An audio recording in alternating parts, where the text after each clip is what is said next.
Okay. So we are trying to wind the class, and the class is scheduled to wind down in about 2 weeks' time. The purpose of the weekly class is to explore the subject of being, who we are always being, which is more important than what we do. And that it's who we are that gives rise to what we do. So if we are going to effect any change in our lives as individuals, the place we should try to work on is our personality, or who we are being, rather. Our personality is not exactly who we are being, but is an aspect of the subject a distinction I don't want to go into right now. So who you are being is who is perceiving everything you are perceiving.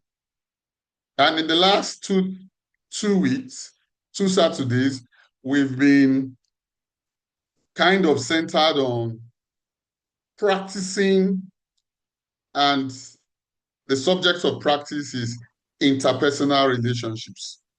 So we've circulated an article, Bridging Differences, 4 ways by which we can reduce our differences. And I don't know how many of us saw anything that looks like them in the article. I did, but it's an individual thing. So ways we can reduce our differences. One of the things we've learned in this class, for those of us who have been coming before now, many of the things, behavioral things that we have learned, that we know them intellectually does not mean we are able to do them automatically. So somebody would ask, so what's the purpose of knowing them? Now, if you know them and if you know them, you know how they affect you, somehow you have broken their power over your life. And what you just need to do now is to be aware when they show up. To be aware when they show up. Now, for me, I don't know, I'm going to pause very soon. For me, one of the things that came to my mind in reading the article is that, are we really learning as human beings? Are we really learning? And when I say that, I borrow it from an author. I can't remember. I have the book on my laptop, but the name of the author is not coming to mind immediately now. The author said, he says, so we are born into a Christian home, and all of our lives, we avoid learning about any other religion. We are born into a Muslim home, so all of our lives, we avoid learning about any other religion. As soon as we get into the bookstore, we just go to the section that we want to buy books from. And when we get to that section, we know sometimes even the authors. We know the ones we will not buy. Every one of us here is guilty as charged. It's okay. The author argues in that book that, which means you are just reinforcing what you know. It's not like you are really learning anything. You are deepening what you know. And so there's nothing wrong in that, but we are just trying to go into the source of our differences. If we know the source of our differences, perhaps we may be able to deal with some of the things that bring interpersonal frictions. So we know the source of our differences. Sorry, we are trying to know the source of our differences this morning. We get born again, or for those of us who are Christians, and we take an oath. We would never see. Now, don't quote me. I'm not saying if you are a Christian, go and buy a Buddhist book or go and buy this. If you want to, you are free.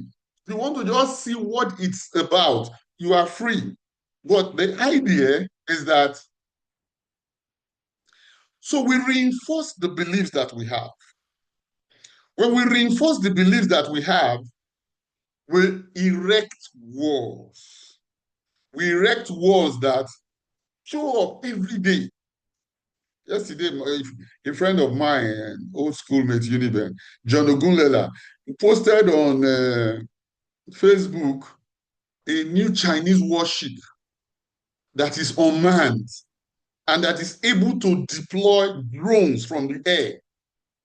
And I watched it and I said, wow, just look at what the walls we are erecting. So we are inventing more sophisticated weapons by which we can clear out anybody that does not agree with us. That's what war is about. Now, but it builds up from the small, small interpersonal frictions that we have from the home, from anywhere, from the family, from the friends, from the office, from anywhere. The walls are erected. We know one thing, we like one aspect of psychology, we stay there. And there are other aspects of psychology, but we are not interested in them. Nothing wrong with it. But like we've learned in Year God, we choose it. We are the selector. Now, one of the things the author tries to draw our attention to is that maybe we should just try to argue against ourselves. It's not the first time I'm hearing this, but I'll tell you the truth. When I tried to argue against myself once, it just didn't work because I was so in my mind setting that I was the one that was correct. Now, but you look at some of the things we've been learning in this class. One that comes to mind vividly is it's all invented. The position you take, it's invented. Now, the book, The Art of Possibility, which was published by Harvard Business School, what Rosamond and Benjamin Zander tried to do is to, I think, in 7 or 8 practices, see how they can shift us, even if by a millimeter, from the beliefs that we have held. Nobody is going through any mental pain without holding to a belief. It doesn't exist in the world. You are holding on to a position. You are holding on to a rightness. And, you know, the way I look at it sometimes, so a child is holding on to an electric wire. He's shaking and the voltage is astronomical, but the child won't let it go. So we are holding on to what we already know. Now, to shift us in the 7 practices in the art of possibility, what the book is about is if this first one will shift you, let's try a second one. And that's what we have been doing since January. So I don't know how many of us have shifted by millimeters, by centimeters, by meters. Especially for the adult, it is a bit difficult, really difficult. We'll see some of it this week and next week. Why it is nearly impossible. I don't want to say it's not impossible, but it is the heart of growth. I was talking somewhere, I think it was a church, and I said, it's so easy to be born again. It's easier to be, it is so much easier to be born again than to change one of 1,000 habits. I said, born again is easy, so I just walk just as I am. Come and I'm born again. I said, but changing anything about the positions I hold, oh my God. I believe they are rock solid. I believe that this is the thing. Now, so if you now begin to look at it from religion to even just where we were raised, so I am not aware that being a Nigerian in a way has shaped who I am. So I'm dealing with, I remember, so schooling in an international context when I was a student in Dublin, I started seeing that it's the first time I was schooled outside Nigeria doing an MBA. The Chinese in the class doesn't think like me. Japanese doesn't think like me. Then I started tampering down. My strong opinions, I started withering them down. I started making myself the last person to speak, not to be looking foolish all the time. But that is just an exaggerated position. 2 of us can grow up in Warri, Benin, Sapele, the billing or worries are even too big in the same household, the same father, the same mother, and our beliefs are like heaven and hell. So the first thing is being able to understand how we got here, being able to say, look, so okay, I'm having, some of us here would have had experiences where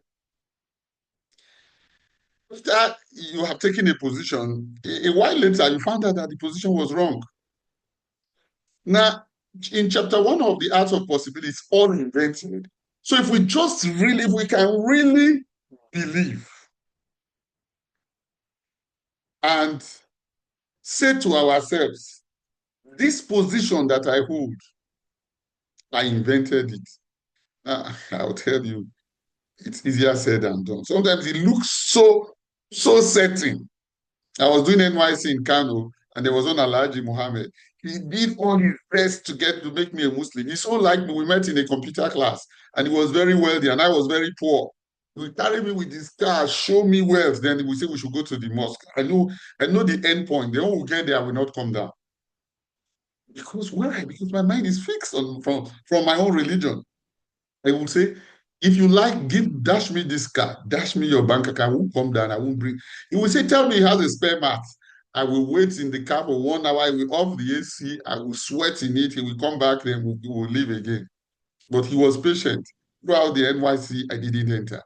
But now his beliefs shaped him. My own beliefs shaped me. Now, that again is an extreme distinct. But in our day to day, we just reinforce who we are by the books we read, by the television stations we listen to. We don't just try, let me just see what this one is talking about. No, no, no, I don't believe. So we are reinforcing who we are. So it plays in little and in big things. But how can we use an awareness of this? Remember, in 2 classes now, I've said our upbringing has almost knocked off 70% of our personality, and that is very conservative, if not 99%. So we have come to believe that this is the way it should be. And sometimes the defense is, the way they are automatic. God, if not that God help some of us, I would have put a gun in my head. When I would think I know it all, I would have blown my head up. Because it will just come automatic. In fact, someone is talking, is not finished talking, he or she has not finished talking. My response is ready already. Let him learn. Let him learn. Why? Because I know already he's wrong. I don't know the context he's coming from. I don't know. Well, this introduction, I thought it was going to be an introduction of 5 minutes. And we would all begin to say, look. So one of the things we said last week, try to have an experience where you were slapped and there was nothing, you were unfazed, nothing changed about you. So I don't want to forget that question. Maybe somebody had it and will now say, oh, they didn't remember for us to tell the story. So we are still in the weeks of interpersonal relationships. Who may have had a near experience or an experience? It might not be literal slap, but you withstood it. You just remain unfazed. I don't know whether some of those videos that we watch, I think I said it last week about Jesus, whether they are true. I know this acting now, but they say something to the master and he's just looking. Now, really, that is how awareness works. He's just looking. If you think you have not sinned, that's the first stone.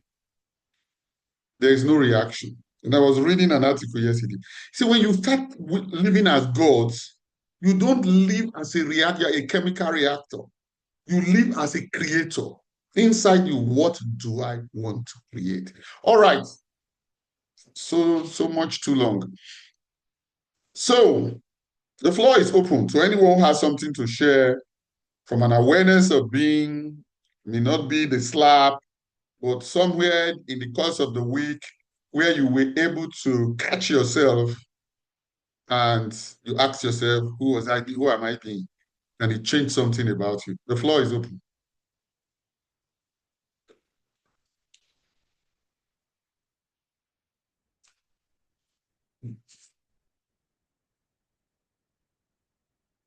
The floor is open. I'm here to learn like every other one.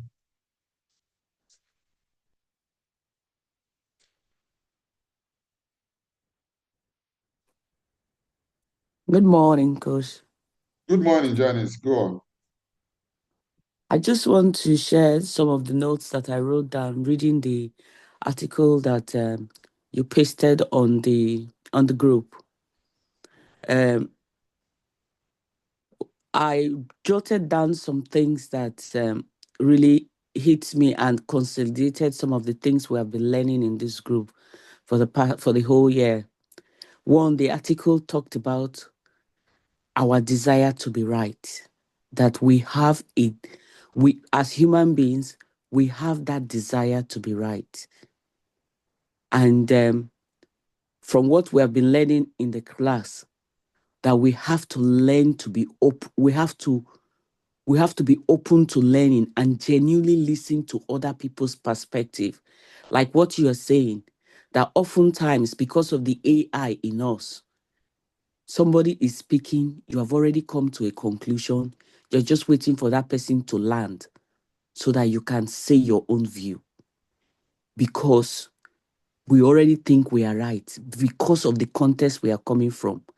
And we also wish to be right. So, this class, we've been learning to, when we talked about uh, uh, experiencing another part of the elephant, that you might be touching the we were in one of the classes we talked about somebody blind touching the tail of the elephant, somebody is touching the leg of the elephant, and you say, oh, I am definitely sure the thing I'm touching has a big fluffy tail. Say no, it has a big humph, whereas we're actually touching the same thing but different part. Then another thing it talks about, it said we want our views about the world to be validated by us. Hence, we like those that share our beliefs, our views in life. And we tend to surrender ourselves with similar people, expand our cycle, align. But from this group, we have learned that if we really want to grow, we need to expand our cycle to allow people with opposing views and truly listen to them and understand them, not necessarily changing our views, but just acknowledging that people are coming from different contexts and they have different perspectives from us. Another thing from the article, it talks about that when we are wrong, that we often seek ways to be right. That sometimes that we even learn, we try to twist evidence and to just justify, to say that we are right. We are seeking ways. The books talk about that we should learn to accept to ourselves that yes, sometimes we are not right. If you can't even do it openly, that we should start from internally. That sometimes this, in the quest to try to prove that you are right, that we sacrifice our relationships. Then another thing in the article, it talks about that as human beings, that we desire certainty. We don't like not knowing, and that culture tends to treat lack of not knowing as inherently bad. Unfortunately, like we have said in this group, that we desire to be certain, but we live in an uncertain world, that you cannot control the outcomes of things, that the world happens the way it happens. And another thing the book also points that we see the world as we want to, from our own lenses, from our own filters, our own interpretations. That's another thing that article pointed out. But what I love the most about the article is that it says we have the capacity to be self-aware. In all these things, when I was reading the article, I was saying, yeah, I was thinking, I said, oh, definitely. But when it now highlighted that we have the capacity to be self-aware, that is what makes us, that is the unique thing about us as human. And we can mentally think, envisage different possibilities And while we are doing that, we should know that life happens the way it does. Thank you. Thank you very much, Janice. Thank you. Who else wants to add to that? Or add not to add from whatever aspect you want to come from, you are free. Okay. Okay. Okay, good morning, Coach. Good morning, Harold. Are you hearing me? Yes, yes. Hello? Yes, I'm hearing you. Huh? I'm hearing you. Can you hear me? Okay, good. Yeah, good morning. So Okay. I agree with what Janice said, and what I want to just acknowledge is this: number one, that when you read a book called How to Win Friends and Win People by Dale Carnegie, one of the things he talked about is criticism. He said criticism puts a man on the defensive. So when you criticize anybody, it puts him on the defensive, first of all, and that person will try to defend himself, But what this book is saying is that, that defensiveness is a contest. It's a context, you know, because you defend yourself based on the context that you've grown, which is really very good. But he said that defensiveness keeps you small. You see, it keeps you small. And what we should do is to actually put yourself down to listen to other people's opinion, which is really very good. Very good. So just like you said in your introduction, that once you are aware of something, it will sort of, help you become like a checkmate. Because normally, if they say, okay, you people, that they say, look, no, you people, you talk this way, and you want to defend yourself, you now know that no, it's for your context.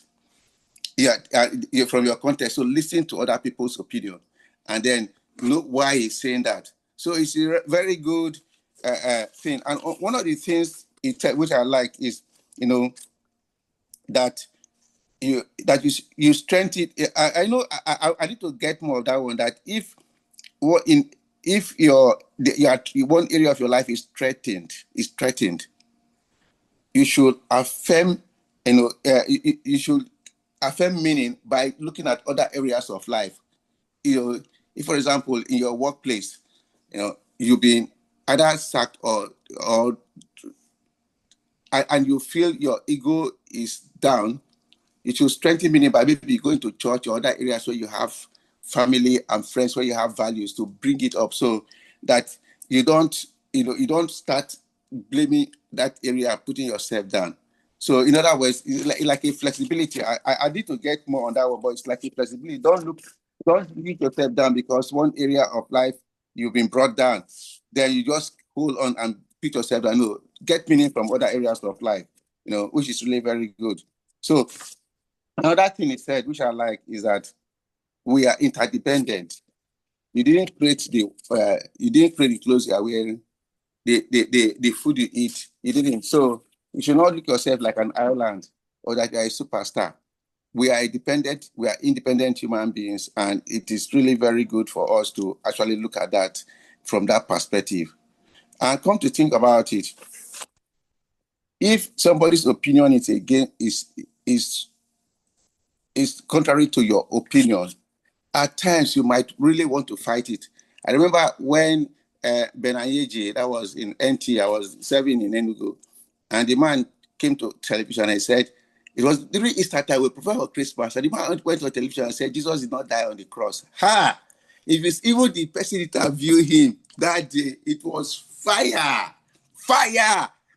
I'm telling you, I just imagine the type of fire that was in that place, because it was contrary to our perception, and and the way the thing went that day, I didn't know how it ended with them inside the control room, but it was really very so. We should be open, try to learn from others by acknowledging your limitation, and be yourself. That's what I would say about the article. It's a very good one. In fact, it's the thinking and the things that it brings about is something that we, for a long time, if we understand it very well, help us in our interpersonal relationship. Thank you. The floor is open. While I'm waiting for the next person who wants to come up, I just want to expand sometimes defining the problem very well. I don't know. Many of us here, we know the two companies called Adidas and Puma, two of the leading sports companies in the world. Those two companies are owned by brothers from the same father and mother.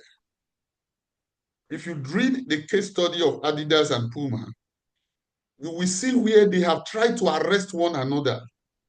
During the Second World War, one will go and report to the Nazis, and the Nazi police will know that they are brothers and say that this other one has brought cocaine and that he should be exterminated. When they will arrest him and later on, before they exterminate him, they will now find out that these people are same father and same mother. The government of Germany set up committees to reconcile them. Till they died, they could not. They attend whether church, whether bishops.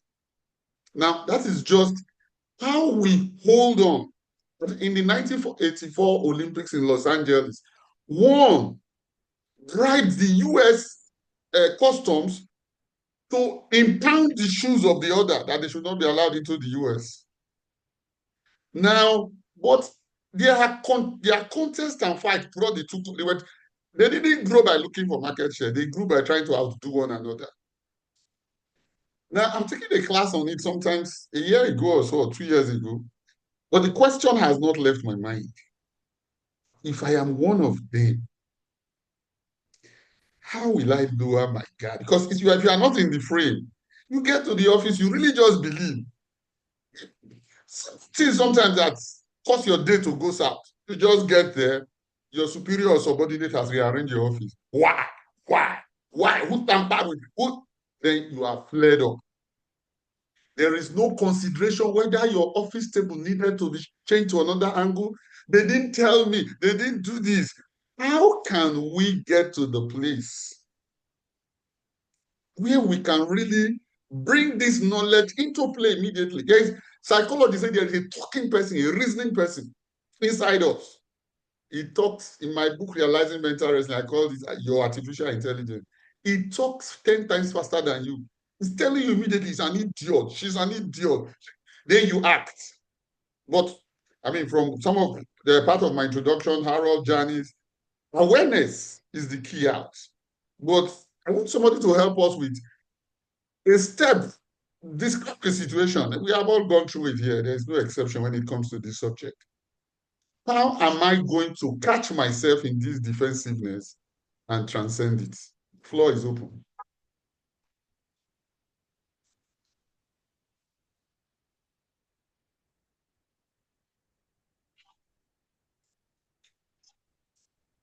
Okay, I can see you are muted. You want to come in? Okay, Fash.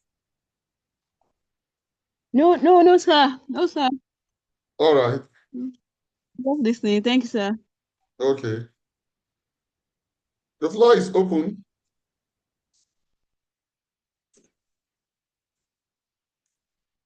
No. This is if you look at the introduction, all problems are interpersonal relationships. Not 99. All of them in the home, in the play, anywhere. Tinubu is better than Obi. Obi is better than Tinubu. Long-time friends. Marriage go apart because you are right and I am wrong. And your AI doesn't want to hear that I am the one that is wrong. But we can't say this problem is unsolvable.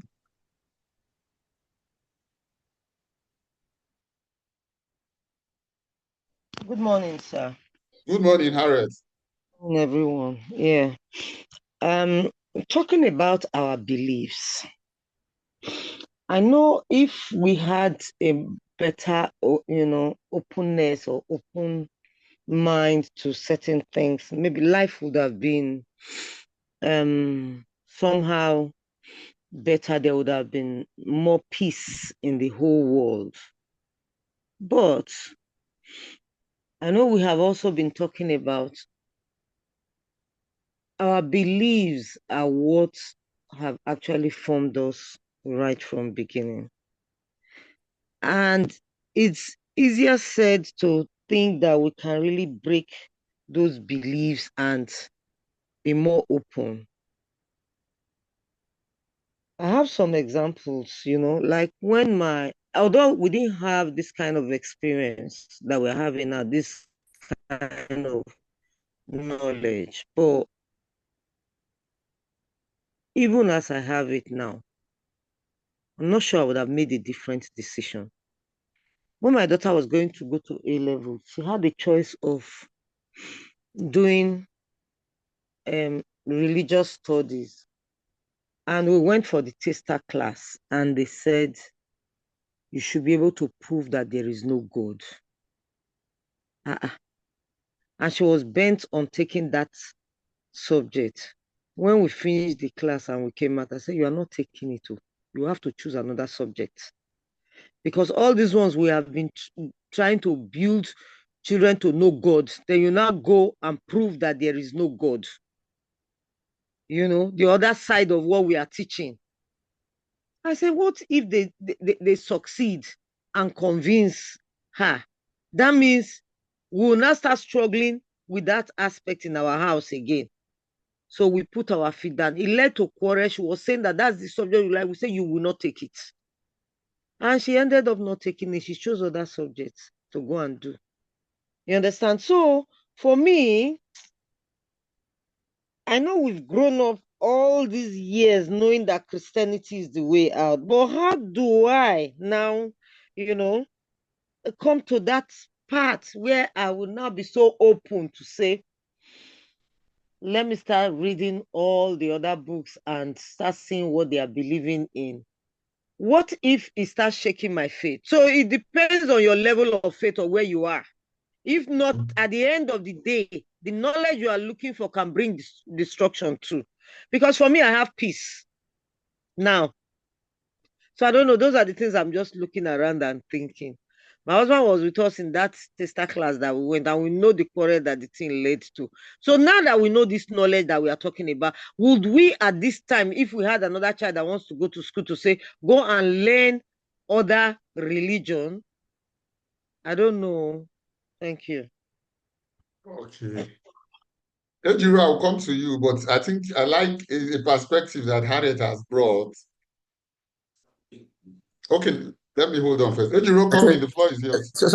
Sorry, Coach. I Okay. was on that. Just a little to acknowledge what she said now. That as children, definitely we have responsibility to guide them. Teach a child the way it should go. You don't depart from it. But as adults, we have capacity to adapt, because I told you recently, we in our office, there's a group called the cultural minority from different parts of the world. We come together to see how we can be inclusive, be included in management. And all the things we deserve to do is to see how we can invest time into other people's resource, religion, and all those things. So I've been to a Buddhist temple to see them during their Diwali. Went there, see how they do this thing. That doesn't make me to be a Buddhist. And during this Christmas, we had a Christmas carol. The Buddhists came to the church, and he came to the church. He came in, sang Christmas carol with us and left. This is just inclusivity, understanding people and trying to relate and interconnect. That doesn't mean that because of that, we will have to join their religion. The maturity matters in all these things. Yeah. Thank you. Ejiro, the floor is yours.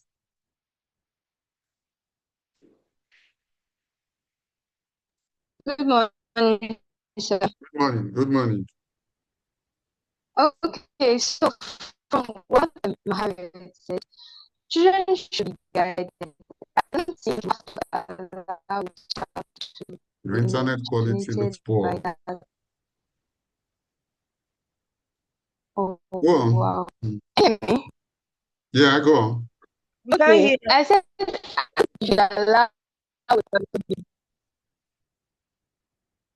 I don't think you should allow a child to be manipulated by that. Children should be guided. We'll come back to you later. Look like your internet quality is poor from where you are. Change Right. location or change internet. We can't hear her. Mm. Oh, wow. I'm coming. Okay.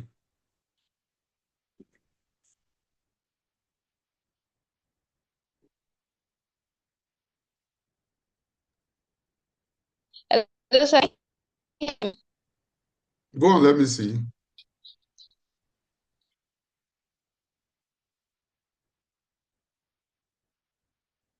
Oh, has she disappeared? Okay. Okay, the internet quality there is poor. Okay, so Harold said something which he said as parents, so he was present when in the story that Harriet narrated as parents, her husband and he said, so as parents, we have the responsibility to guide them. Then Harriet said, what if in reading about Islam or Buddhism, she ends up converting? Now, I'm trying to look at some of the hardwired patterns that we all have. So, what is wrong if you convert? First, this is my thinking. So you are looking at another till now, my age, I don't know the context of Islam. I don't know the context of any religion. So, but so I grew up, my dad Anglican church, later on, I joined Pentecostal and all that. So I came to believe that Jesus is Lord. But I don't even know whether Muhammad is Lord. I just hear things, snippets. Okay, but that somewhere in the Quran they also talk about Isa, which is Jesus. Read a few articles, but not that I have. Like, try get an electronic copy of the Quran sometimes. I can't remember. So okay, I'll try and read some of the things okay posting there. Now, but so I'm saying that now if we carry it to the workplace or something as easy as why did you carry my laptop to that place in a shared office and the whole place, your day is scattered? You don't want to look at the reason. Harold said they own it and they have an obligation to bring their children. Now, I don't know what I would have done, or to be very honest, I don't know what I would have done if any of my children has chosen to study Arabic study or Islam. But this is one thing I know I told all four of them. This is my belief. There is no course that makes you successful. And I still hold that belief. Now, I didn't know being like I know it now, but I said to them, it is who you are that determines how successful you will be. It's not what you read. So if you know that Arabic studies, you will get first class, go after it. Now, I use that particular sentence because I wanted them not to hold me responsible for the course they chose. So when my daughter studied civil engineering, and when in 400 level, Daddy, I'm so tired of this civil. Who told me I liked it because I saw what you were doing now? I feel like pulling out. Say, thank God I'm not the one who said you should study it. I didn't do anything to encourage you. If you want to pull out, pull out. So I didn't mean to say, go and study this or go and study that. I didn't even mean to end your desire. Just you have attended some of my classes as even in some of them as 13, 14. They've attended some of my teenage conferences. So you know what I have taught, you know what I say openly, and I won't say different to you at home. So what you want to do, if you have gotten enough from our parenting, then decide what you would the course you want to read. People, I just said, there are historians who are twisting churches studying what history. Any course you want to read, go and read. Now, so is that small fear of saying, what if the child goes and tomorrow he has a different belief from me? I will stop here. Janice, the floor is yours. Thank you. I think this is self-awareness. This one thing this class has done for me personally, it's breaking a lot of things. I've got two daughters, and I always say, "Oh God, I want them to marry a Nigerian. That is really my desire." But from this being, if they want to go and marry a Chinese man, they should go and bring her, if that is the one that they want. Sometimes, why do you even want? Sometimes we just hold some of this belief because we feel it's the right thing. That's the best thing. It is the fear of the unknown. Nothing we want, like those things the article highlighted. As humans, we want to be certain in an uncertain world. I believe in God. I'm a Christian. But having read that article, it challenged me again the more. I'm really, really interested in knowing what's happening in other religions. The question is, yes, we believe that Jesus Christ is the way, the truth, and the life as Christians. But why are we scared of knowing what is happening in other religions? Why are we scared? It is the same thing we carry into other things. You have started a job, you hold on to it because you are scared that if you resign today, your family will suffer. If I don't do this job.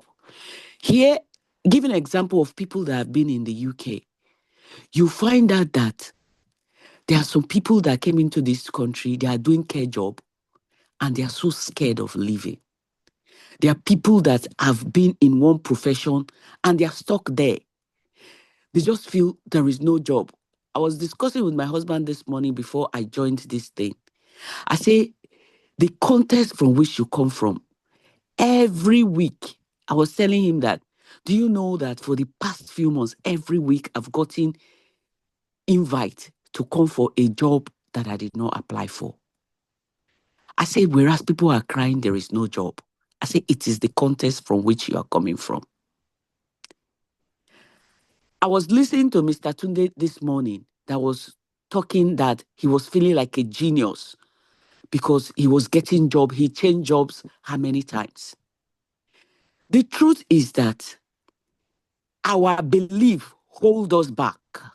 If you are not scared, if you believe Jesus is Lord, you should be able to listen to Islam, listen to Buddhists, listen to all these things. It will even make your faith stronger. By the time you now become aware of this other religion, you say, I've gone through other religion. I still believe that Jesus is Lord. But if you are trying not to understand just to protect, then you're in a cage. It is okay for us to have beliefs, but if we don't open our minds, it is the fears. Those are the fears that are holding us behind. We need to listen to other perspective. We need to open up ourselves. There are people that are caged in circumstances because it is not the reality they believe. Yes. What if they sack you today? So what will happen?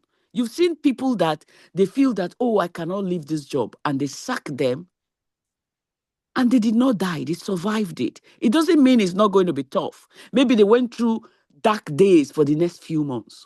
They come out the other side. We need to know that our possibilities are determined by us. You determine the possibility. It is all your interpretation. You are the ones telling yourself that if the child read this, if he goes for that class, they are going to convert. It means that Islam, you're telling yourself Islam is the real religion. Because why are you scared of being exposed? Why can't you think it that when she goes to that class, in trying to prove there is no God, she's going to make everybody in that class know that there is God? We are limiting the possibilities that we can. We need to break ourselves. We need to open our mind to possibilities. That is the only way we'll be able to go forward. Thank you. Thank you very much. Thank you. Harriet, the floor is yours. Sir, can I say something, sir? Okay, Harriet, Justice, wait, after Harriet, I'll call you Okay. Justice. Okay, Harriet, go ahead. in line with the responses we are getting, are we saying, I know with due apologies to the Muslims that are on this call that are here with us, we Christians now, sorry, is like I'm not just as open as people may expect. Are we saying as Christian parents now, we can joyfully agree for our children to marry non-Christians? Because I'm really biased in that area. May God forgive me if I'm not as open as as I'm supposed to be. Assuming my son comes home today now and says, I have this Muslim friend or this Hindu He comes with person. Alimat as Eh, his fiancée. eh. You know, I had that experience when I was going to get married, though. I tell you, I don't know whether I've said it on this platform before. Have I told you people before? No. When I was ready for marriage, I said I was ready. I was not looking for husband. I said, God, I'm tired now. No boyfriend, marriage. Prayer, everybody praying for me. I was the senior. I'm the senior in my home. Then a man now surfaced. This is my husband.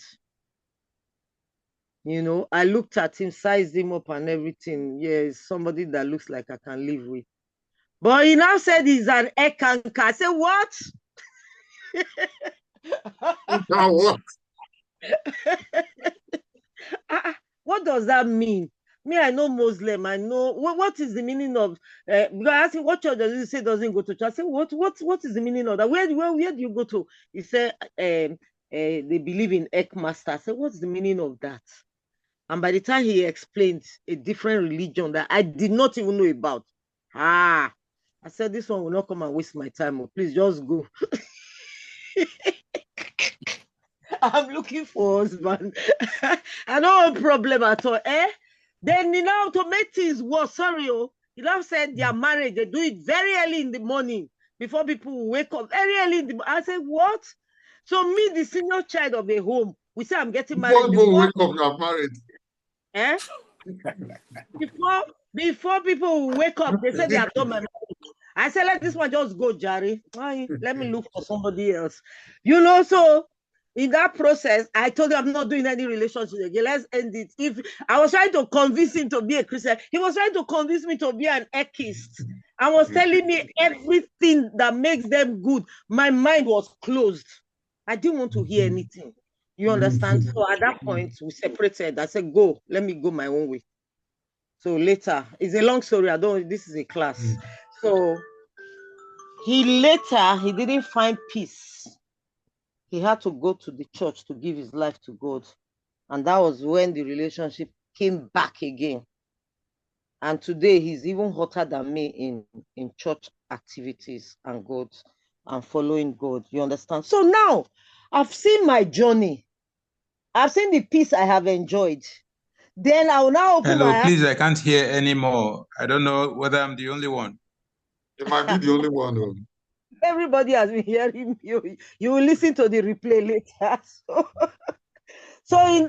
Then I will now open my eyes. My son will now come and say he wants this one, he wants that one that I'm looking at. I've seen at least the extent of the piece. I don't know how my mind will be so open. Oh, that's why I'm, my own. I will say it the way it is for me here. I know we are all trying to live a better life so that the world will be better, put down our beliefs, but there are some beliefs. It will take the grace of God for me to go and be rejoicing in a wedding ceremony that maybe my daughter has gone to bring somebody that does not want to hear about God in her house. We should have more things to unite us than we have more things to divide us. Please, that is where I am. Thank you. All right. Thank you very much. Thank you. Okay, Justice, the floor is yours. Okay, good morning, everyone. Good morning. Sir, can you hear me? I can hear you. Okay, Can can you you hear see me? me? I Yeah, I can't can see hear you. you Your very well. video is not on. Okay, I think, sorry, But I can hear my you. That's camera fine. is bad. Okay. Yeah, so good morning, everyone. Good So I morning. think what Janice said, she actually echoed my thoughts. So I was just thinking about this yesterday, and when I read the article that you posted, it was really, really enlightening, where he said, can we argue against ourselves? And I was telling my wife, the way we see life is like we are on a spectrum. There is no totally right, there is no totally wrong.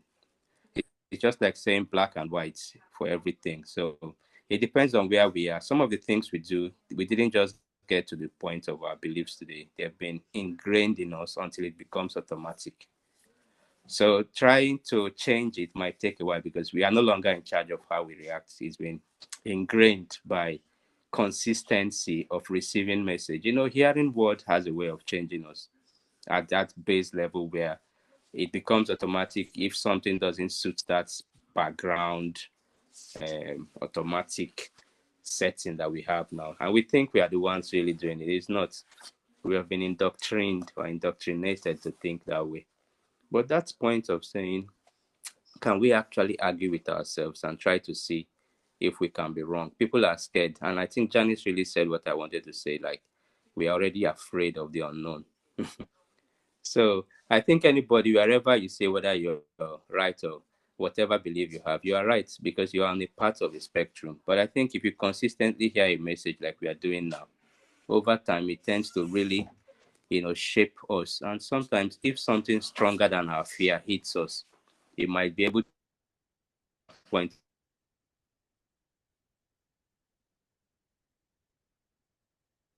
Hello? Zemi, we've lost you.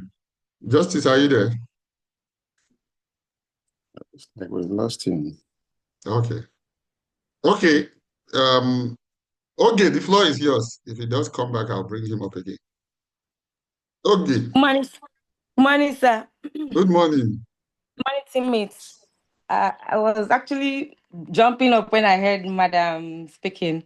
Uh, when it comes to religion and all these marriage things, I'm an expert to. My mom was a very staunch Catholic. All this like, if you don't marry a Catholic whose father is a knight, nothing nothing will happen in this house. I cannot support you. There's no kind of suitors. And me, I'm a free spirit. Like I believe that people, I mean, all the Muslims are not going to die because they were born in a Muslim family. And you yourself, if you were born in a Muslim family, you're going to be firm in, talking about what you believe in, Hear and me? nothing can change it. Can you hear me, please? Hello, sir. Yeah, I'm back now. Can you Justice, hear me just now? yeah, I'll bring you back, Okay, Justice. I'll bring you back. sorry. All right. Okay. So Go on, okay. Yeah. if you were born in an Arabic place, if your father was an atheist, you're going to definitely walk in line with what they taught you, and then you're going to grow. Except along the line, you start to affirm things for yourself. And if you find out people born I have a lot of Muslims, I have a lot of atheists in my organization around me as friends as well. Yeah, and when they speak strongly to what they believe, I mean, you'll be like, finally, this person going to go to hell for real, or am I thinking he's going to go to hell because my father and my mother trained me to become to think that okay, there's only one church, one Christ, and everything. Now, speaking to my from my own background, the whole Catholic thing was so strong along the line because I'm a free spirit. I had to, go to. Currently, I don't even know. I go to Streams of Joy. I go to Winners. I go to because I have my own personal convictions and all that. It doesn't mean that if I go to a place where I have to believe that I get convinced that it's not Christian again, it's Muslim, I will not take it. Okay. As at today, my mother, who is a staunch Catholic, because she needs me to get married. If I bring that Salam today, she's going to wed us now. And she's saying, anyone you see, time is no more on your side, oh. Do you get why? So, what is changing her perspective? That staunch Catholicism that she is, Christian mother, all of them. How would they now welcome us again now with my Muslim Alhaji? Do you get what I mean? So, I mean, it's all about our being able to open up our minds. Do I have a very strong relationship with the Holy Spirit? Yes, I do. Am I living my life, I mean, recklessly? Am I not doing the things that I believe God wants me to do? Yes, I do. But if I was born a Muslim, when I see my friends and my colleagues and the people I've seen struggle through this too, who have missed out in good relationships that they could have married, but because their father, I have a cousin who is still very single because the person she loves, her father said he doesn't want to see him around again because he's a musician and he plays his hair and all those kind of things. And he's not a Catholic, you know. So we from Catholic homes go through this a lot. But personally, if I have a kid, I'm going to let my kid explore. I will guide him. I would speak to him from my place of belief, what I've gone through in life, how I'm close to the Holy Spirit. This is this, but I can only guide him. But I would personally feel like I should allow my child, also explore. Because if I stop him from exploring today, will I be able to stop him from exploring tomorrow? He's going to be his own person. Okay. And then he starts stumbling and making mistakes. But the best I can do is to be part of his life, but allow him to be his own person. And that is what I'm doing right now. Like I'm being my own person. I've been my own person all these years.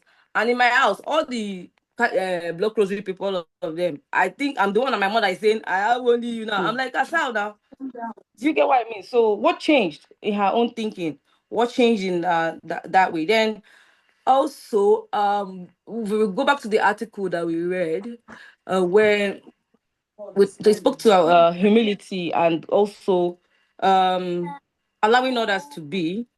The article resonated with me, but there are some things I'm still trying to maybe listen to others so I can pick up if I can ask speak to them also. Thank you, sir. Thank you very much. Yeah. Justice, let me come Yes, to you I before I go just to wanted to ordinary. ask the one Go question. Sorry for Yeah. going off before. So, as I was thinking along the line, so I told my wife about how the way we think, it didn't just happen overnight. It's been ingrained over time, repetition until it becomes automatic. So it would take a while. But then I just asked the question. I was like, if our religion was formed by a black person, do you think other people would have accepted it? And I began thinking about it very seriously. Why are we holding on so much to our religion? That if the tables were turned, maybe people are from other races, because they already has put us in a box that we are black people. So if maybe Jesus had come from Africa, do you think other people the whites would have accepted the religion that we are now holding on to so much and we are ready to die for?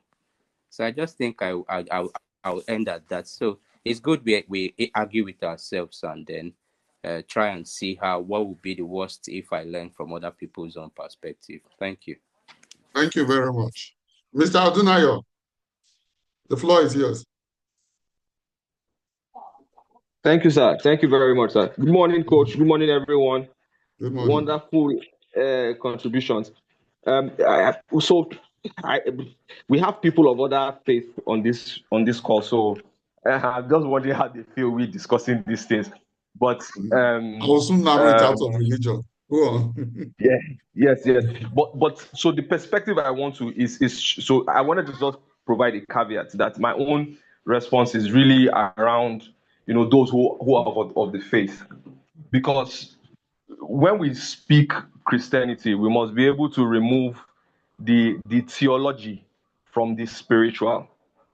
So and the last speaker said something to say if the religion had come from that is speaking about it from a theological perspective, not from a spiritual perspective, because Christianity is of the spirit and there's Christianity, so there's a letter and there's the spirit. So if you interpret it from the letter perspective, then you can put in the limitations of what the letter brings. But if you look at it from a spiritual perspective, the word of God is quick and powerful. So there's a spiritual dimension that removes that supersedes psychology. And so irrespective of where Jesus Christ would have been said to come from, the acceptance will be the same because there is spirit and there is power. So in our conversations, we also need to make that distinction, that you can speak of it from a letter perspective and there's the spiritual perspective. The second part I wanted to say is, in a faith or in a belief, there are tenets of that faith.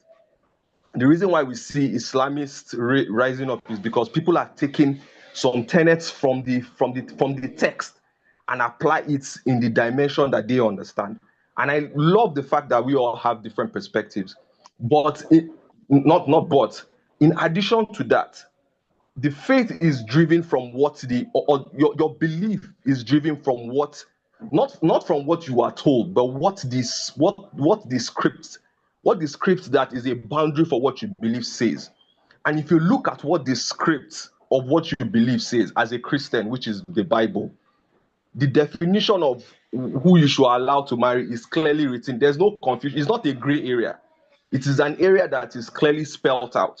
So in our application, you can say people can apply it differently and say, oh, this is my own position. But in your application of that position, you also must be clear as to what the dimension of what you believe already says. And that in your navigation of it, you are navigating, but it is clear to you. And so your case can be an outlier.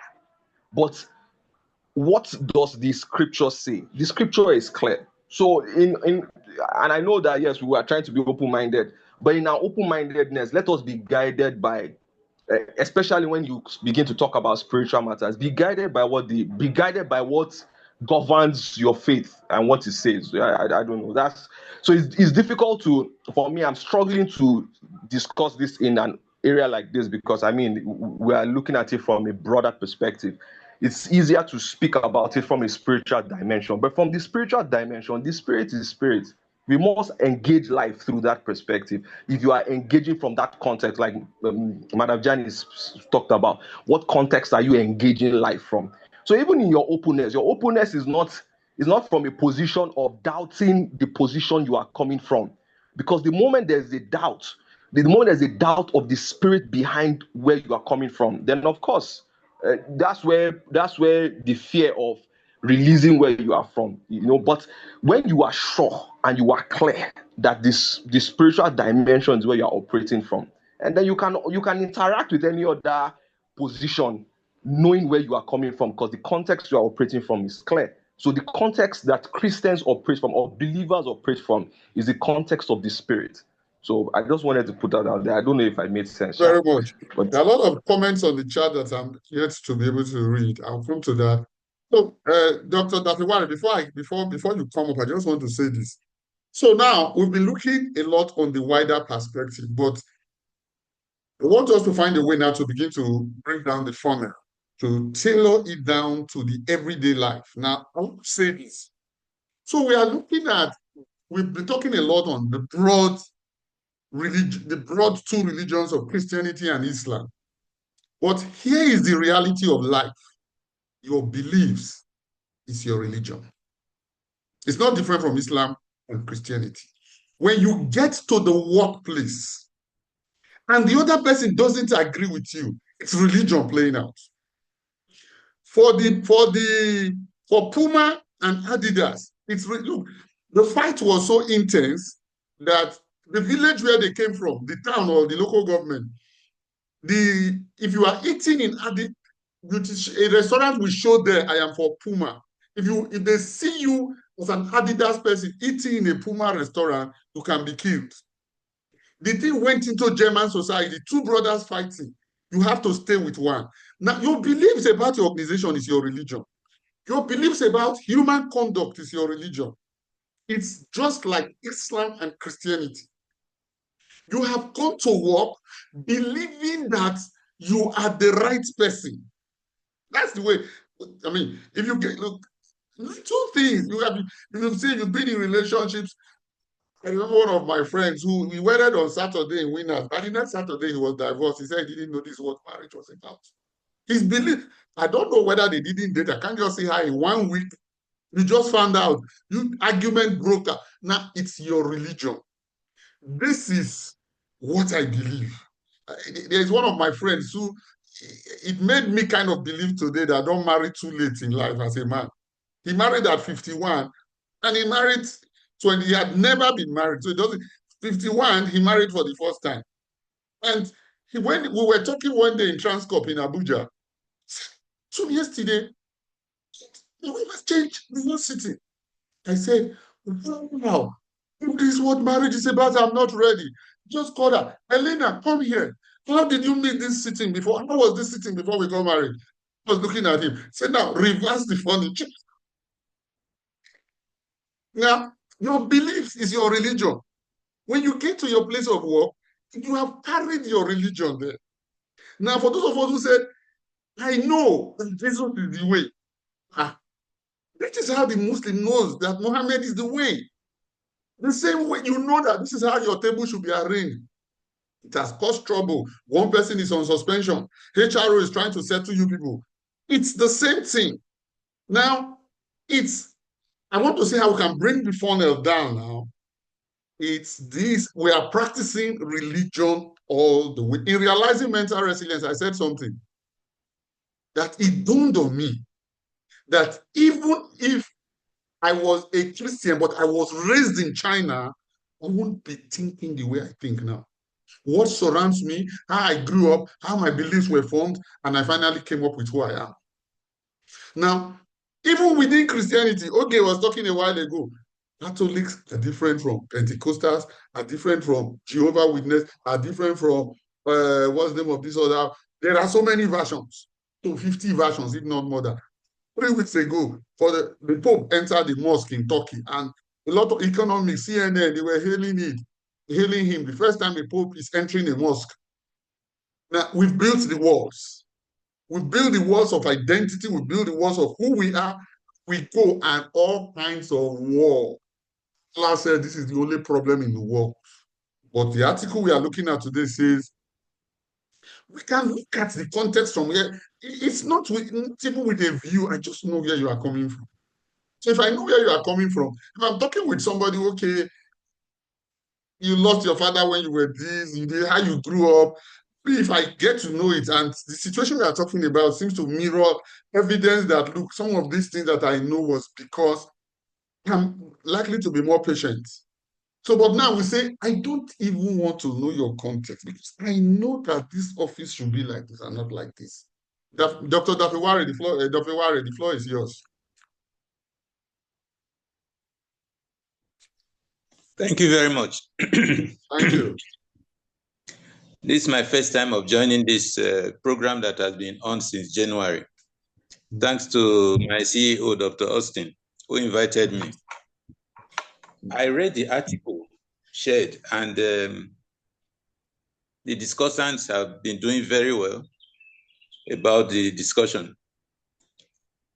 What I picked from the article and all that has been going on is, how does this discussion affect me as a person?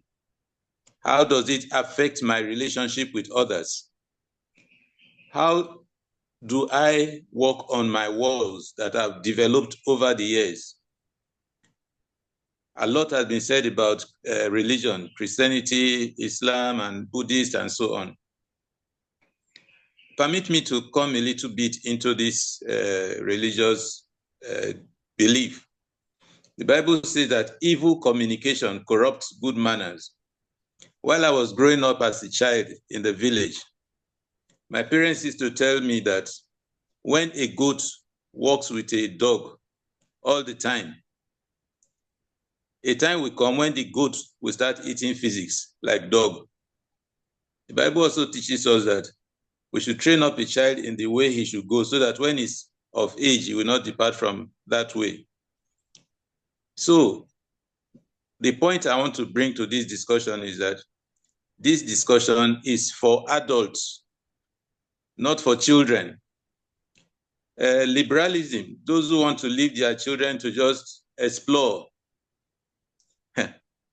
There are a lot of things here. People say that you don't teach a child not to put hand in fire. Allow the child to play with fire, burn his hand or her hand. After that, the child will never play with fire again. We build these walls that we have around ourselves from childhood. So now that we are adults, we know better. Those walls that we have raised so high, let us think of how to bring them down so that we can relate freely with others. So in conclusion, I will opine that this discussion of lowering the walls we have built around ourselves should primarily be an adult matter. We should not push it down to our 6-year-old, 10 years old children who are just coming up. If not, we may get into trouble. That is my opinion. Thank you very much. Thank you very much, Dr. Dafewari. Okay, Queen, the floor is yours. Good morning, sir. Good morning, Good morning. everyone. Okay, I've been listening to the conversation. I didn't really read the material. I was kind of busy. But from this being class, there's something I've got to understand. That in life we just have certain rules that guide us in life. But because of our impatience and fear, there was a time in this class we talked about fear being the root of our problems, the cause of our problems. And I'm also here to say that the whole thing is fear. Now, for the the material talked about something about humility. What is humility? Humility is just being, let's say, gentle enough for others to have a boundary or know where your line should be drawn so that others will have their own space. Okay? You don't say, say, live and let live. That's humility. The long and short terms of humility is live and let live. Now, in religion, we also have live and let live. If you look at religion very well, every religion is the same. There are laws. Don't kill, don't destroy your fellow human being, and respect the ultimate power. Simple and short. These are just what makes up the whole religion. But because of the walls we have built up out of fear, we begin to go extreme. But if you look at it very well, everything is just about ultimate power and our fellow human being. That is what both Muslim, Christian, Buddhism, everything is ultimate power and fellow human being. The atheists believe that there's a force. They don't want to give the force a name. And they say for you to get to the force, you have to know how you act to your fellow human being. Simple and short. So if we can look at life generally from that aspect, we will see there's no need for us to begin to discriminate. Like, first of all, now let me go down to humanity. Humanity, we say we have we are first of all humans, and humanity is all about a being. Before we now say I'm from US, I'm from America, I'm from Australia, I'm from this, I'm from that, you are first of all human, which is the same thing with religion. There's first of all a force, and there's you. Now, humanity, the same thing. If we can bring down every other barriers, we see that we are all equal. Then there's one point I wanted to correct. One of the speakers said, what if we hear that Jesus was from Africa?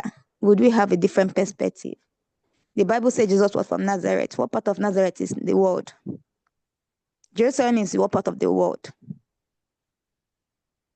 Middle East. Go on. So, for goodness sake, the thing that we have a different way of looking at the Bible we read. And this being class has helped me to understand that if you look at life, even those that don't believe in God are still practicing being, are still believing in God. God is the positivity of mankind. Sin is the negativity of mankind. So if we can look at life this way, now for the kids, one thing about children is I have kids at home, so I understand perfectly well what parents are coming from. If the kids they are like sponge, they absorb everything you tell them. But you have to explain, be specific when explaining to a child about something. Be very, very clear terms with kids. If you are not clear termed with kids, you will have them believing somebody else because your terms were not clear. For example, I was discussing with one. I'm looking at the time. Yes, Trying I'm to going to move cause away that. from religion, but if you No, can I'm wrap not up. on religion. Okay. I'm talking about being now. With Mm. kids, I was discussing with one of my kids a few days ago about strangers. They don't talk to strangers. He said, but how do we know who is a stranger? I told him a stranger is someone that you don't know very well. He said, but if I ask him his name, he's not my stranger. I said, no, asking him his name is not your, it doesn't stop him from being a stranger. You don't know his personality, you don't know his kind, know that he might be smiling. He said, but if he's smiling, he's kind. I said, no. He might be smiling, but deep down, he has bad intentions. He said, how do you know the problem? How would you know whether he has good intentions or bad? So now that's the problem. Okay, so you just have to keep them on that till they prove themselves. He wanted us to go down into that aspect, and I said, this talk will stop here. Next time we talk about it, okay? So now, if you direct kids, be very specific with kids, you find out that you will not have much challenges with it. But the thing is that we feel we are protecting them by okay, don't allow someone to touch your private. You don't tell the child why. Sorry, you have to Don't allow round up. I'm saying So we have to be very careful with being class is just about being open, but with an idea of what you want. That is what I'm trying to say. So in all aspects, being class covers every aspect of life. And that's it. Once you know you're all about being, every aspect of your life is settled. Thank you. Thank you very much. Okay. Yes, sir, just quickly. I wanted to say, I forgot to mention that this class has kind of changed me. I've seen it work in my life, and my interpersonal relationships has improved tremendously. Like within this week, I had an activity with a group of people, and the time and schedule was shared on time. But when the time got there and it was like very sensitive, the people were late, and I was calling and calling and calling, and then they were not picking. Then I continued the activity till they joined. Somehow I just told myself, even though it was in the past, I'm going to send an email to say these guys, this activity, blah blah blah. But I was like, who am I be? Why am I even angry now? It's because they did not communicate that they are coming late, or what exactly? I talked to myself. I now realize that actually I can actually start up this thing. They will join up. Maybe there's something wrong, I've changed a lot.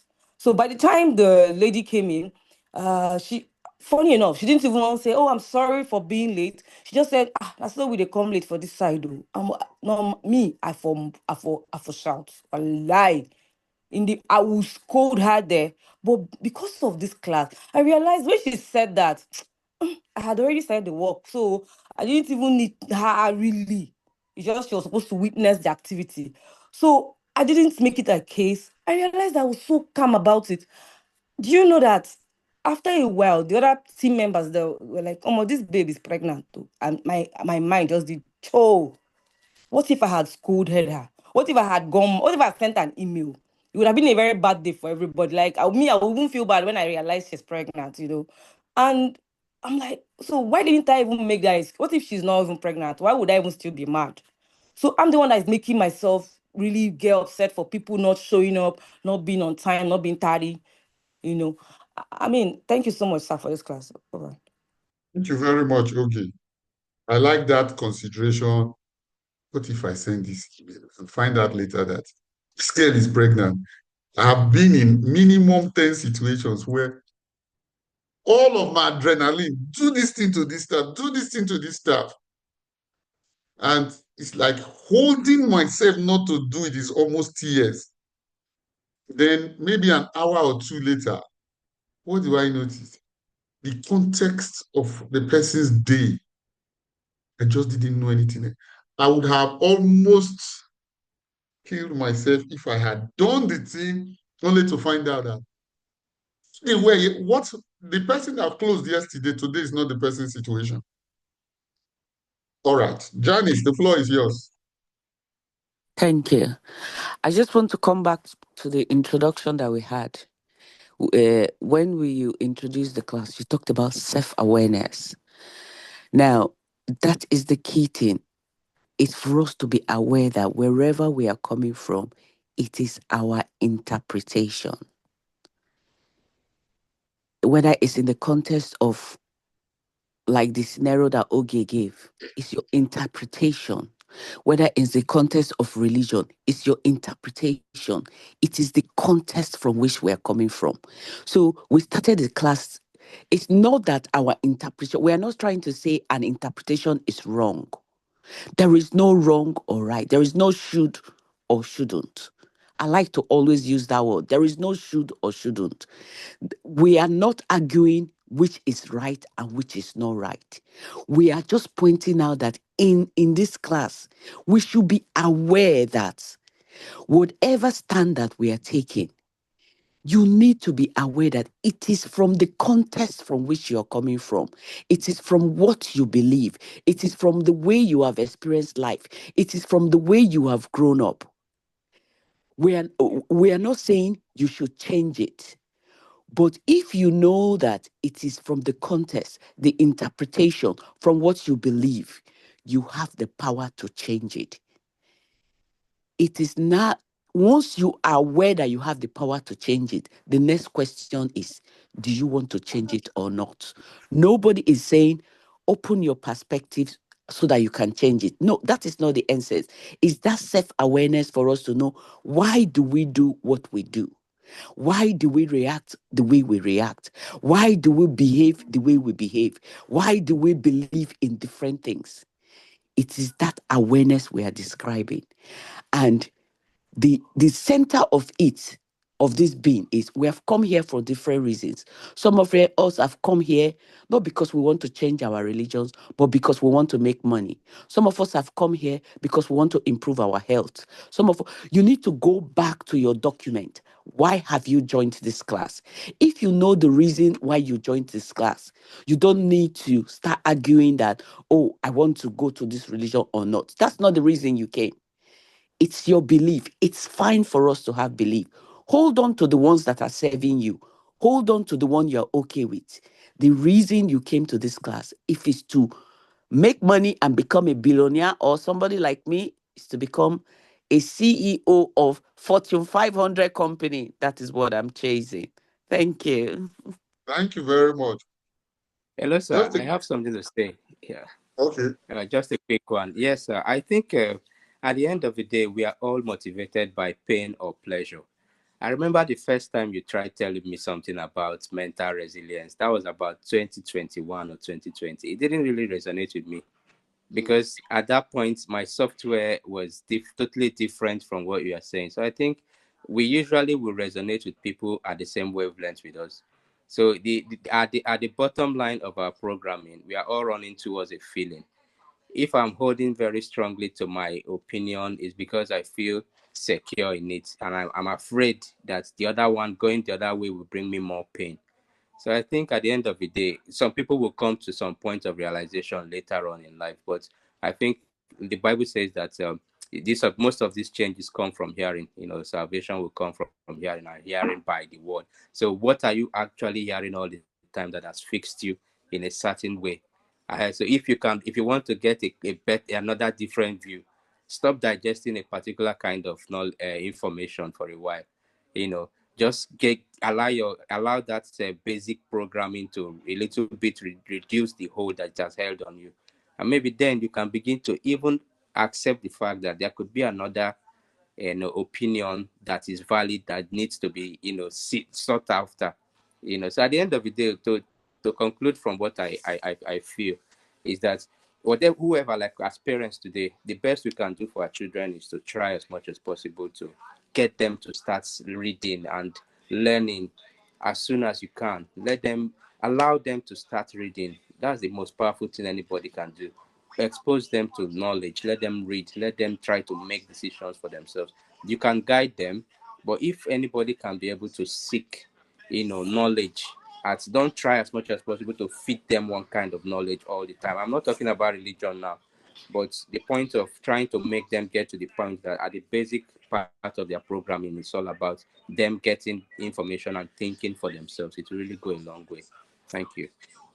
All right. Thank you. So if Harold, I'm just 1 minute, Harold. I'll give you the space. This thing. So just a brief comment. So I know we've gone a little bit to religion, a little bit to raising children. You see, one of the things that I have learned in this being personally, for myself, it is not, if I'm telling my child now something, I am happy when I catch myself. Tunde, you are inventing it. I will say yes. That's why I started this conversation. There is no guarantee that this advice is the only way to success. So you see, there was a time, there was an American company that was trying to get me to do a training on self-awareness. See, why are CEOs sent for self-awareness training? In this Being class, I have found out it is the most important training any CEO should undertake. Self-aware. You will destroy the company if you don't have it, because you won't know how to even listen to people. Now, I know I am coming from this context. The Bible says I should express my context until the child grows up, when he's grown. Now, but when he's grown, sometimes psychology says at 11, the child already has what he or she wants to do about life. At 16, when my dad was thinking of me being a doctor, it was just so far from me. And to make sure that that advice never came to pass, biology, which in mock I got 82, in real GCE, nil, absent. So I have gotten my training and I'm deciding what to do. Now, just to know that, you see, as this is a month of practice. I am the one creating. If you know how much, it's difficult for some of us. I am the one creating the positions I am canvassing. They are not rock. They are not, oh, this is the only way in the world.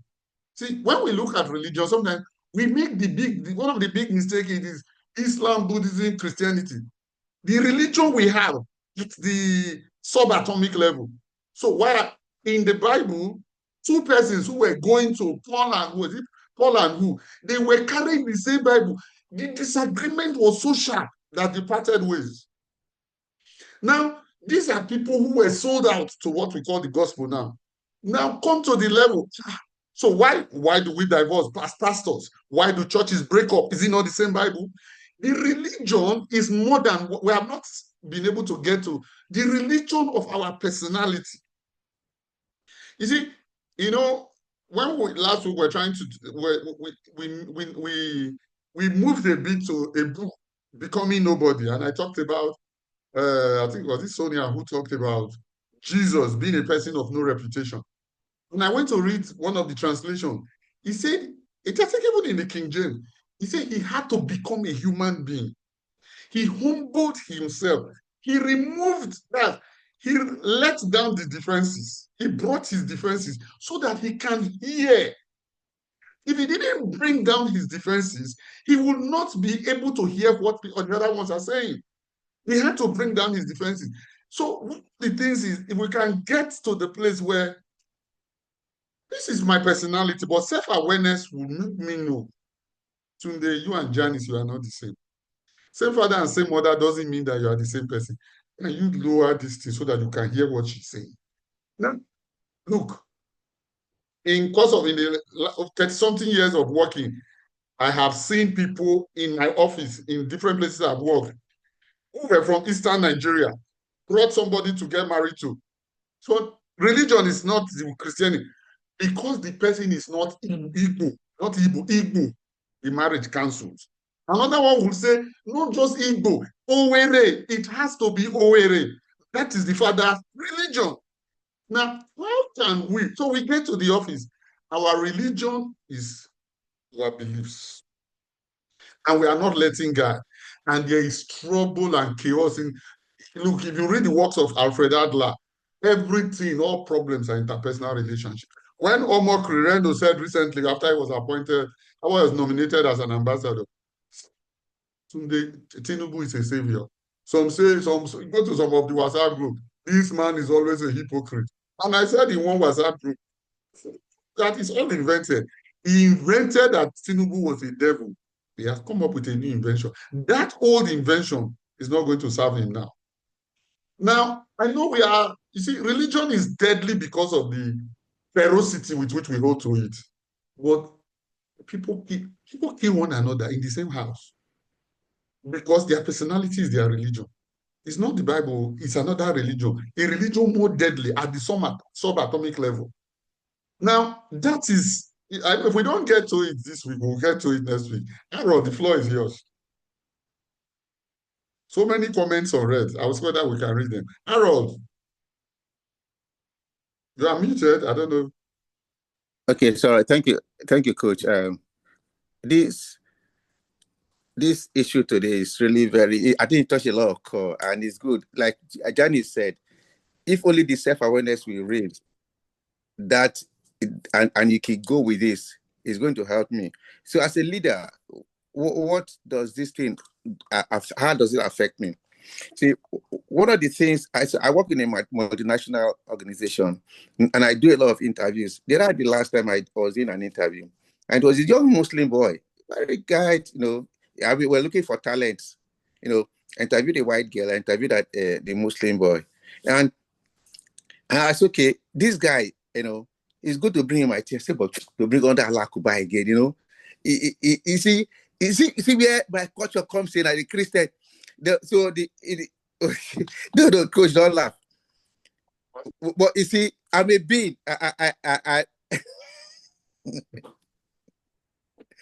Well, you see, now as a leader, you got to be open. You have to invest in your social relationship, your social, which is one thing, that has actually killed Nigeria. That inability to actually be open. If you look at Obasanjo's and Tinubu, the way their cabinet is formed, they will find out that the personality of one was more diverse in terms of social, and you see, the country, they had more coherent than now. So for me, one has to be really open and diverse. That is one of the things. Number two, what I've learned is this issue about accepting when you're wrong, accepting it. Because if you defend yourself, you will not get anywhere. But when you say, look, I missed it there, please, sorry, it goes a long way to making you genuine and goes along to know that this guy is really very real. So you don't try to don't operate in it as a defensive being. No. Open your mind, open yourself up. And because I read that book by Dale Carnegie, How to Win Friends and Influence People, that talked about defensiveness. One of the things he said is accept when you are wrong, criticize yourself. This man was wrong, and he was criticizing himself. And in fact, they said, no, you are not. So when you put yourself down like that, you are humble. People will accept you. They will raise you up, and they will even go the extra mile to bring you to a better position, give you the things you really want to do. So, and which is what Christianity even preaches about humility, but we don't practice it because our ego.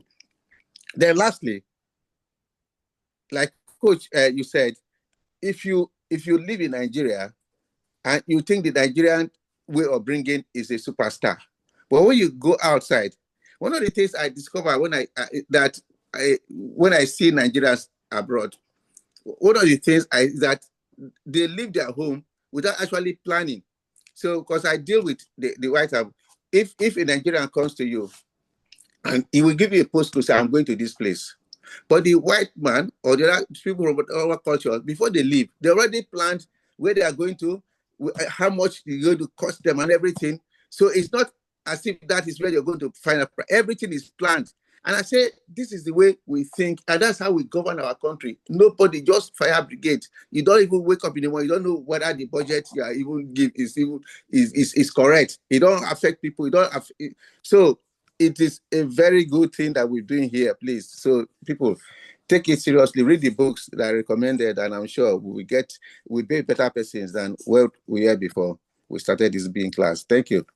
All right, thank you very much, Harold. So we're winding down now, and we're going to continue this subject next week. Now, I just pray we look at, don't be dissuaded with the big models. The big models are so small compared to the subatomic. Look, Newtonian physics is nothing compared to quantum physics. Newtonian physics, F is equals to ma. In quantum physics, it is a realm of possibilities at the subatomic level. Our religion, human beings, not Christianity and Islam or Buddhism. It's just what we see. There is no I was reading an article, the issue of whether to free Kanu or not to free Kanu. And some Igbos are calling some other Igbos traitors and all that. We don't, until we really see what drives us. In one class, it's about 2 months ago, when I brought up my own self for coaching about a director I was having problem with, and something that Johnny said that has, don't know how that thing has really echoed in a number of situations in my life. You were trying to control the outcome. So many times we are trying to see that we control the outcome, we have a way that life should work. Look, if you have gotten Tracy Goss, if you don't have the Audible, buy the Audible, just be playing it. Life is not going to turn out with all of those things you are doing, all those energy. Life is not going to turn out that way. You better just decide now. One of the things that has helped me, which we have dwelt on a lot in this class, what do I want?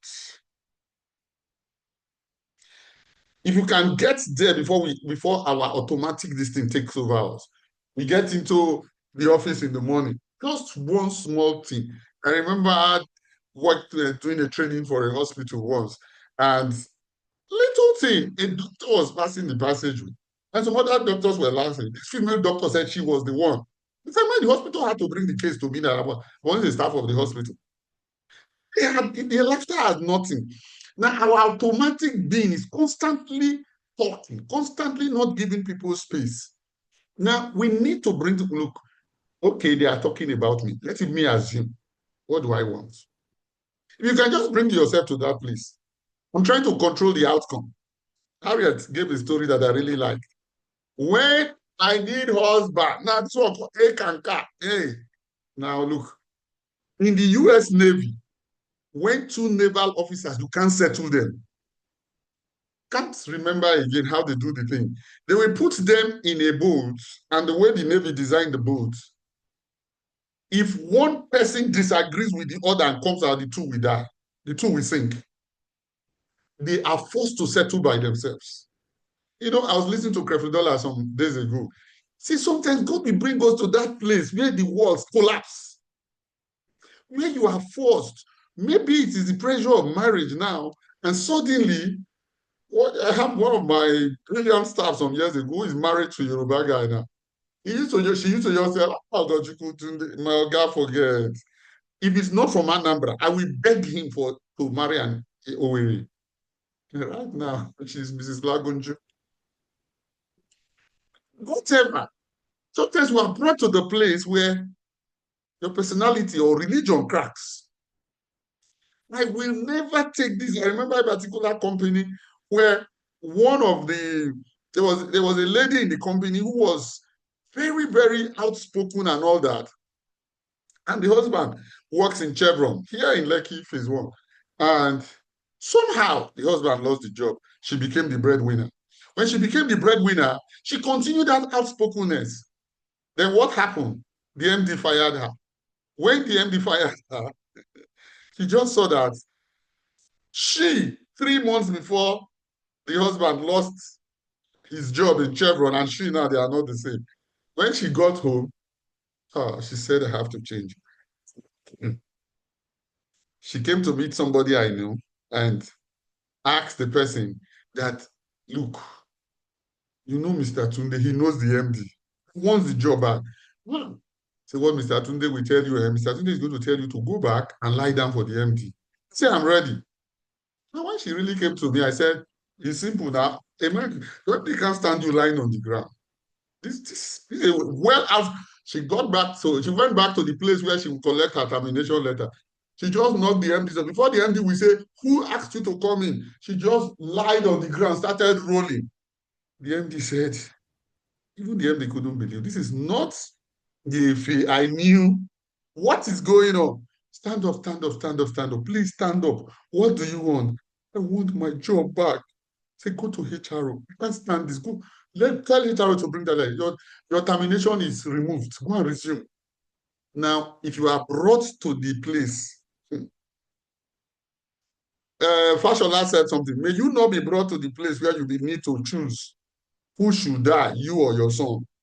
He gave a lot of parables when the Senate was screening him.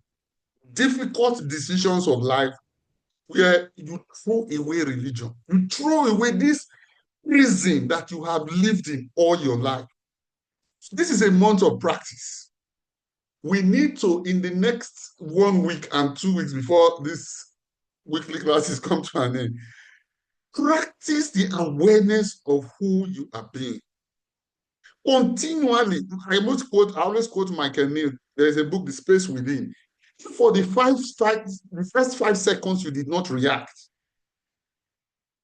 You just go, don't go with the automatic. The automaticity is not you. The automaticity is a person that has taken over your life. If you read Becoming Nobody, Ramdas said, so I was born, and for 10 years or whatever, my parents started training me how to be a human being, how to be a somebody. He said that's the introduction of the book. They trained me to become a somebody. He said later on, this somebody is beginning to disturb. You can't move. It's a prison. All of us are in this prison. Our parents didn't do anything wrong, but you are going to find out.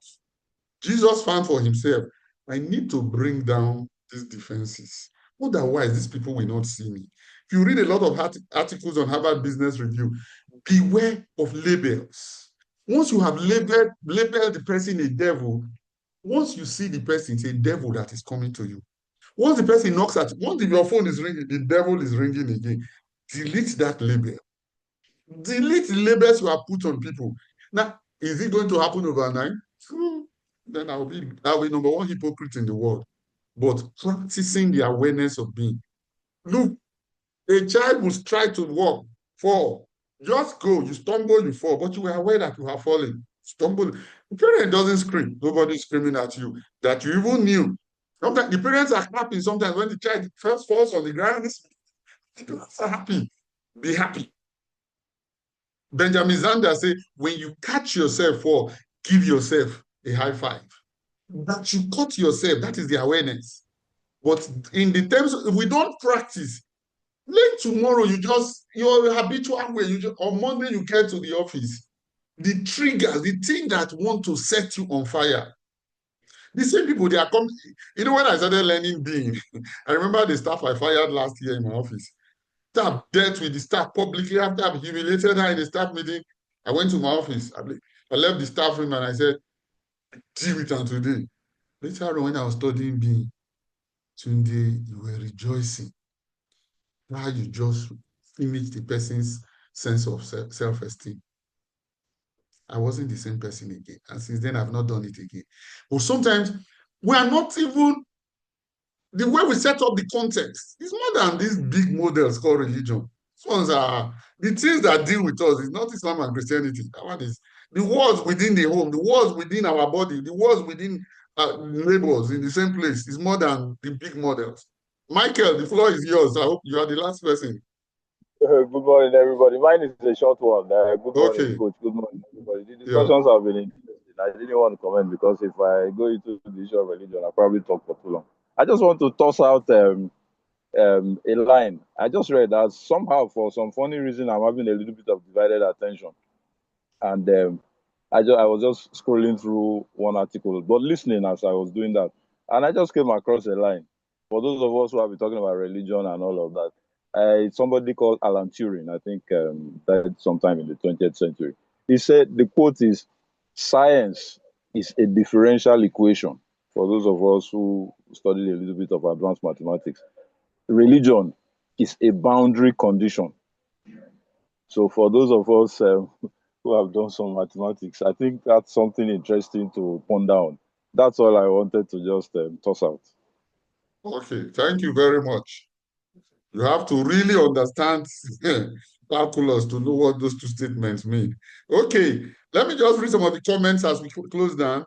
Dr. February, good morning. Okay, your message is won't changing my belief erode my authenticity. For me, this is a personal one, so this is not rocket science or Bible. The goal is not changing my belief. The goal of exploring the context from which Queen is coming is for understanding. It's not for me to choose her context as my context. I was saying something last week. If me and Michael are going to Abuja, if he's coming from Kaduna and I'm coming from Warri, the goal is the same place. The directions are not the same. Google is going to tell me from Warri, when you get to Agbaro, turn here. When you get here, turn here. From Kaduna, Google is going to tell Michael something different. So the goal is not for me to take your content. The goal is just for me to know that you are coming from Kaduna. So where is Kaduna? That is, instead of just, oh, everybody must come from Warri to be able to get to Abuja. No, everybody must not come from Warri to get to Abuja. So in the workplace, everybody must not be like me. There are times when I'm really, really self-aware. I will think of so many things that happen in Lagos that I don't attend. Tunde, if everybody was like you, this world would have been boring. We would since killed ourselves. Everybody would have since committed suicide. That your life is so monotonous. So all these things that go on in Lagos, they can't happen. I said, man, thank God everybody is not the same. Those who want to read novels like to. Right now, a cool hotel is bubbling. Those who want to be there, so slept there over. Yes, let all this, whatever, what is there's a word I'm trying to, differences, let them be there. We are trying to get to a particular group. We are not coming from the same place. I'm trying to understand where you are coming from. I'm not trying to say, I want to say, I'm also coming from Kaduna. Okay, when you go to Egyptian churches, everything you knew prior about Jesus and Christianity will be put on the test with evidence. So thank you very much. Hey, Jiro, good morning, everyone. Sorry for the breaking today. The network had been amazing these days. Parents have the responsibility to guide their children. That isn't mature enough to that child isn't mature enough to discern right from wrong from right, but have the capacity of discernment. Regarding the question Mr. Tunde asked, from the angle of religion, we shouldn't be quick to prove to the other religion that they are wrong, but we need to create that atmosphere of acceptance from which we can actually shine our light as Christians. Good, this thing is something that comes to my mind. I remember when I was in Uniben, there was one Shegun uh, of blessed memory now. He was topping civil engineering. I was just wondering what he's doing different. Then there was one Moses who was a year ahead of me, who was a first class student, who finally left with first class. So I was saying that we are reading the same as we're all reading in 500 LC. So I now said our engineering. One day I was humbled myself and I went to Moses and he just told me how he reads. And when I changed how I read, 100 level, I was taught class, 200 level, 2-2, 300 level, 2-2. 400, 500 level, it was almost first class, first class. I came out with an aggregate of 2-1. Now, it's just, how are they doing it? If it is going to accelerate where I'm going to, good. If it's not going to, stay where you are. Yay! Growing up, my Catholic girls did not marry as prospective suitors were Protestants. Yay! Parents were protecting their positions in church at the expense of their children's happiness. Good. Yay! Same with choice of career. So when you are self-aware, there was something my friend John Ogunlela posted on Facebook last week. Her daughter just graduated with the first class in economics. He said her daughter was hell-bent on studying psychology. You see, and I've always said I will not influence the choice of what my children study. John said, somehow, this girl talks, this guy studied, he's finished from Unimed Agricultural Science. He said, but anytime his daughter talks, see, her understanding of economics beats his mind. He said, he now said to her, it's no psychology. See, as he was saying, he was feeling guilty. But you said you won't influence any of that courses. He told the daughter, economics is it. He said, look, for the first time I saw myself almost insisting. Say, well, finally, the daughter, for the love of father, the daughter took economics. He said, before 100 level finished, the daughter said, every time the daughter comes back home, Daddy, thank you. Economics is what I should read. And she topped the class, graduated last week convocation, first class economics. He was trying to, that his stance, his hunch was he paid out. Well, I leave that, but don't always be in a place. One thing I like in the article he posted on Facebook, he was self-aware. When you are self-aware, you are less, if you don't do this, you pack out of the house. You don't do this, you pack out of the house. Look, it's all invented. Go and get Rosamond Zander. It's all invented. The economics is invented. The psychology is invented. it lowers your tone. It lowers the level of aggression with which you want to make somebody do something. Yeah, same choice of career. Your faith is for you, not for your kid, okay? Whatever religion you are, that's your context, identity. Jan is good. You are welcome. Thank you, sir. What's wrong with the dog? Nothing is it's all interpretation. Nothing is wrong with the dog. However, the goat is a goat. Okay, I think maybe the question is what's wrong with the goat. Goat is a goat and should be confident with being a goat. Excellent. The goat is a goat. Tunde is Tunde.